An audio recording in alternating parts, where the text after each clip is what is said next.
நம்ம இசை ஞானிக்கே இந்த நிலைமையா?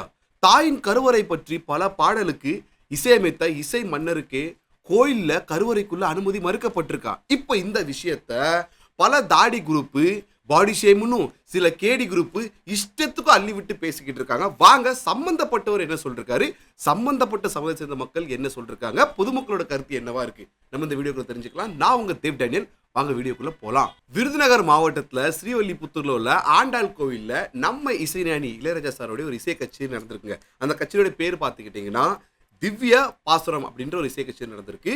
மக்களும் வந்து அவருடைய இசை கச்சேரியை கேட்டு மகிழ்ந்திருக்காங்க. சரி, நம்ம இவ்வளவு தூரம் வந்துட்டோம், வந்து சாமியும் தரிசிக்கலாம் அப்படின்னு சொல்லி அவர் வந்து ஆண்டாள் ரங்கமன்னரை தரிசிக்க போயிருக்காரு. அப்போ அவரை கருவறைக்குள்ள உடலையாங்க. இதுதான் இப்ப பெரிய பேசும் பொருளா ஆகிக்கிட்டு இருக்குங்க. ஆனா அதே சமயத்துல அங்க அவருக்கு ராஜ மரியாதை கொடுக்கப்பட்டிருக்கு. வெண்குடை பிடித்து மேலதாளம் முழங்க அவருக்கு வந்து கும்ப மரியாதை தரப்பட்டிருக்கு. அது மட்டும் இல்லாம அவருக்கு பரிவட்டமும் கட்டப்பட்டிருக்கு. எல்லா மரியாதை அவருக்கு சிறப்பாக தான் கொடுக்கப்பட்டிருக்கு. அவர் கோயிலுக்குள்ள என்டர் ஆகும் போதே இந்து சமய அறநிலைத்துறை துணை ஆணையர் செல்லதுரை அவர் வந்து எல்லாரோடையும் சேர்ந்து அவருக்கு சிறப்பு வரவேற்பும் கொடுத்துருக்காரு. அந்த கோவிலில் வந்து ஒரு வழக்கம் உண்டுங்க. அதாவது ஆண்டாள் சந்நிதியில இருக்கக்கூடிய கருவறைக்கு முன்பு வரக்கூடிய அந்த அர்த்த மண்டபம் அப்படின்ற இடத்துல நின்று தான் பக்தர்கள் சாமியை தரிசிக்க முடியும். அதுக்கு உள்ள அவங்களுக்கு அலௌடு கிடையாது. இது காலாகாலமாக கடைபிடித்து வரக்கூடிய ஒரு வழக்கம் தான். சரிங்களா? இளையராஜா சார் என்ன நினைச்சிட்டாரு, கருவறைக்குள்ள தான் நமக்கு அனுமதி இல்லை, ஆனா நம்ம இந்த அர்த்த மண்டபத்துக்குள்ள போலான்னு அவர் தெரியாதனமா உள்ள போனாரு. அதை கோவில் தீட்சர்களும் கோவில் நிர்வாகிகளும் அவருக்கு முறையா எடுத்து சொல்லிருக்காங்க. அவரும் அதை கேட்டுக்கிட்டு தாழ்மையா வெளியே நின்று சாமியை தரிசனம் பண்ணிருக்காரு. அவருக்கு பரிவட்டமும் அங்க வச்சுதான் தீட்சகர்கள்லாம் கெட்டியிருக்காங்க.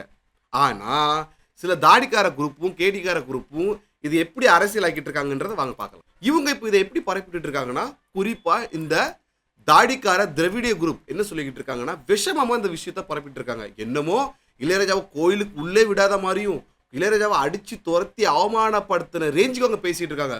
ஒரு கோயிலுக்குள்ள பல சந்நிதிகள், பல ஆன்மீக ஸ்தலங்கள் இருக்கு. அது என்னன்னு இவங்களுக்கு தெரியாது. ஓகே, ஆனாலும் இஷ்டத்துக்கு ஒரு 400-500 வருஷத்துக்கு முன்னாடி நடந்த அந்த ஏற்றத்தாழ்வு வச்சுக்கிட்டு இன்னும் அதே உருட்டிட்டு இருக்குது.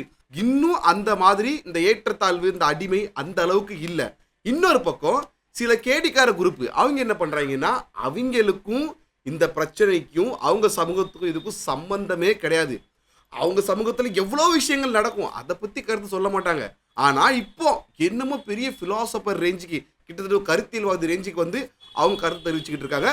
ஒரு மதத்துக்கு எதிராக ஒரு விஷமத்தை பரப்பிக்கிட்டு இருக்காங்க. இப்போ வீடியோ பிகினிங்ல நாங்கள் அந்த கேடிக்கார குரூப்பும் தாடிக்கார குரூப்பும் டார்கெட் பண்ணதை பார்த்ததுக்கப்புறம் நீங்கள் கண்டிப்பாக யோசிச்சிருப்பீங்க, என்னடா இவனும் இதுக்கு சப்போர்ட்டாக பேச போகிறான். கண்டிப்பாக இல்லை. கேடிக்கார குரூப்பாக இருக்கட்டும், தாடிக்கார குரூப்பாக இருக்கட்டும், அவங்க பக்கத்தில் நியாயத்தையும் இந்த ரூல்ஸ் இருக்குங்க இல்லையா, இந்த ஒரு வரமுறை, இதில் நியாயம் என்ன இருக்குது, இதில் மாறுதல் எப்படி கொண்டு வரலாம், அது எப்படி பண்ணலாம், இதை பற்றி நாங்கள் டீட்டெயிலாக பேச போகிறோம். வாங்க பார்க்கலாம். இளையராஜாவை மூலஸ்தானத்துக்குள்ளே அனுமதிக்கலைங்க. அதாவது கருவறைக்குள்ளே அனுமதிக்கலை. இதான் இப்போ பெரிய பிரச்சனையாக போய்கிட்டு இருக்கு. இந்த பிரச்சனைக்கு அடிப்படையான மூளைதனம் எங்கேருந்து வந்திருக்குன்னு பார்த்துக்கிட்டிங்கன்னா, இப்போ முதல்ல அந்த டைமில் 2 பிரிவு இருந்ததுங்க. ஒன்று சைவம், இன்னொன்று வந்து வைணவம். இந்த சைவம் என்ன சொல்லுதுன்னு பார்த்துக்கிட்டிங்கன்னா ஆகமம்னு சொல்லுவாங்க. இந்த சைவ ஆகமம் வந்து ஜாதியின் அடிப்படையில் கோயிலுக்கு இன்னார் தான் வரணும், இன்னார் வரக்கூடாது, இன்னார் தான் அர்ச்சகர் ஆகணும், இந்த மாதிரி கட்டுப்பாடு விதிமுறைகள்லாம் அங்கே கிடையவே கிடையாது. யார் வேணால் கடவுள்கிட்ட வரலாம், அந்த கருவறைக்குள்ளேயும் போகலாம், தரிசிக்கலாம்.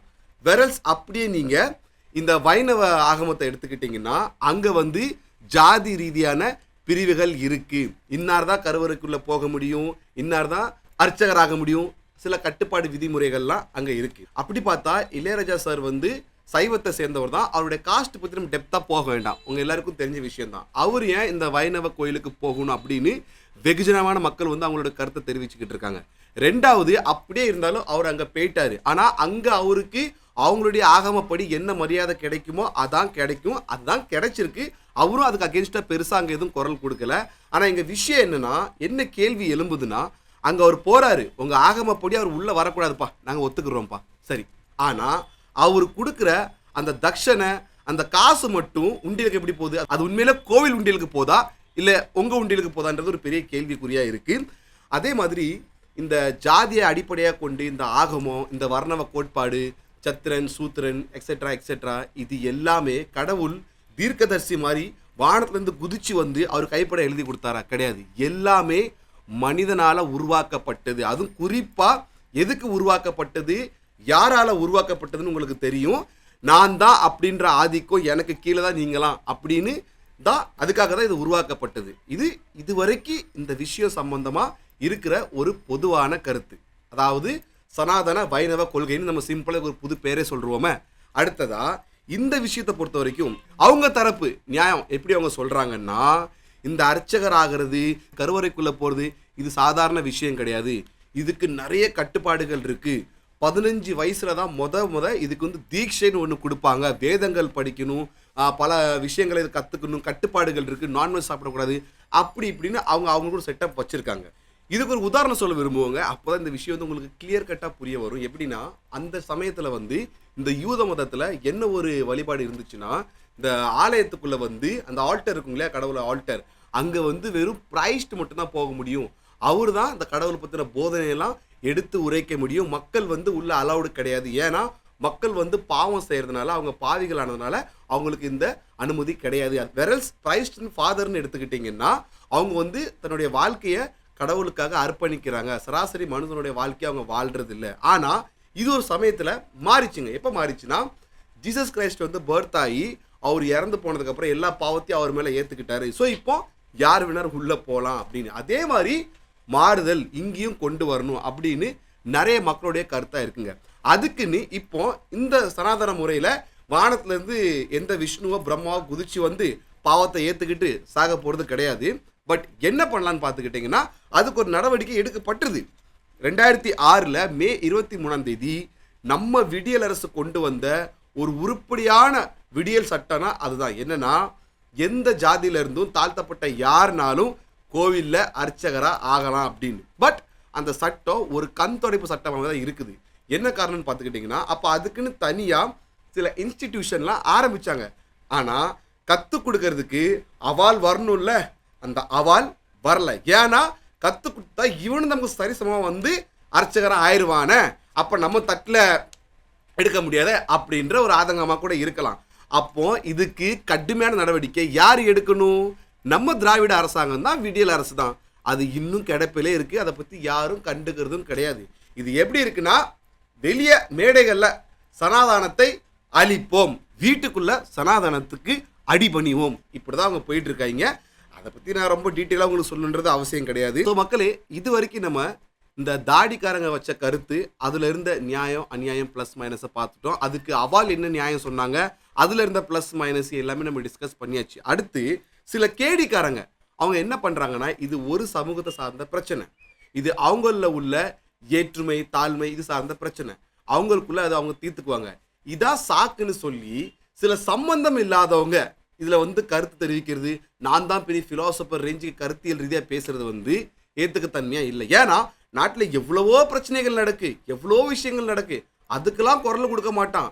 இந்த ஒரு விஷயத்துக்கு மட்டும் அடிக்கணும்னா ஆளாக கிளம்பி வருவான். அதில் இப்போ அமீர் சார் என்ன சொல்லிருக்காருன்னா, நம்ம நாட்டு ஜனாதிபதி பிரதமருக்கே இந்த நிலைமை தான், இளையராஜெல்லாம் எந்த லிஸ்ட்டில் அப்படின்னு. அமீர் சார், நான் ஒரு விஷயம் தான் கேட்க விரும்புகிறேன். இப்போ ஃபெமினிசம்ன்ற பேரில், பெண்கள் சுதந்திரன்ற பேரில் எவ்வளவோ மாற்றங்கள் முன்னேற்றங்கள் வந்துட்டு, சரிங்களா? இன்னும் உங்களுடைய கம்யூனிட்டியில் அந்த புர்கா கடைப்பிடிக்க தான் படுது. அது போட்டே ஒரு சட்டம் இருக்கு. சில பெண்மணிகள் ஃபாலோ பண்ணுறாங்க, சில பெண்மணிகள் பண்ணுறதில்ல. அதுதான் அவங்கவுங்க தனிப்பட்ட விருப்பம். யாரையுமே இனிமேல் நம்ம அந்த மத ரீதியான கொள்கைக்குள்ளே அடக்கி வைக்க முடியாது.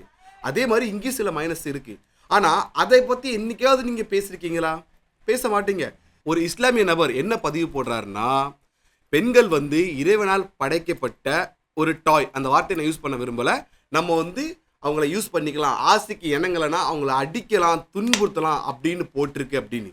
இது எந்த அளவுக்கு உண்மைன்றது எங்களுக்கும் தெரியாது தான். ஆனால் என்னைக்காவது அமீர் சார் இது தப்பு அப்படின்னு ஒரு விளக்கமாவது நீங்கள் கொடுத்துருக்கீங்களா?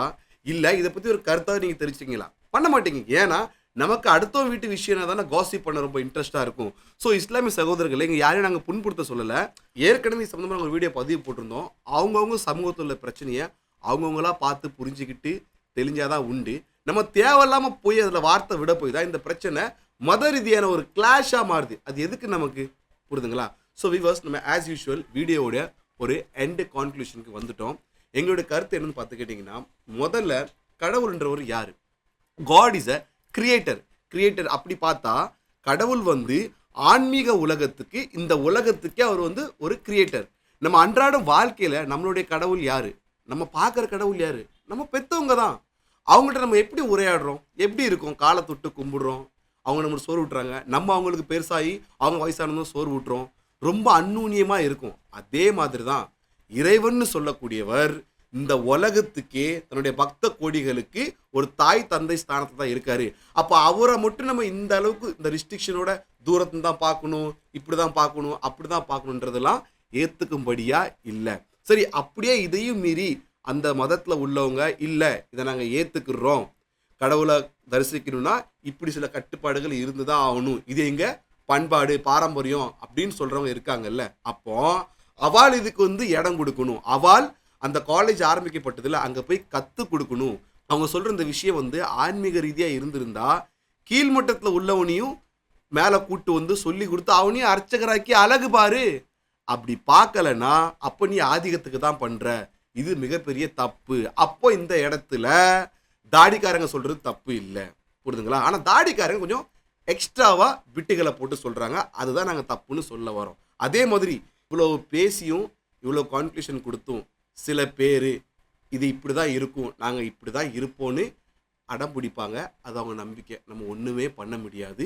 இதுதான் எங்களுடைய கருத்து. வீடியோ பார்த்ததுக்கப்புறம் உங்களுடைய கருத்துன்றதை கமெண்ட் பாக்ஸில் மென்ஷன் பண்ணுறேங்க. சேனலை மறக்காமல் சப்ஸ்கிரைப் பண்ணுறேங்க, ஃபாலோ பண்ணிடுங்க.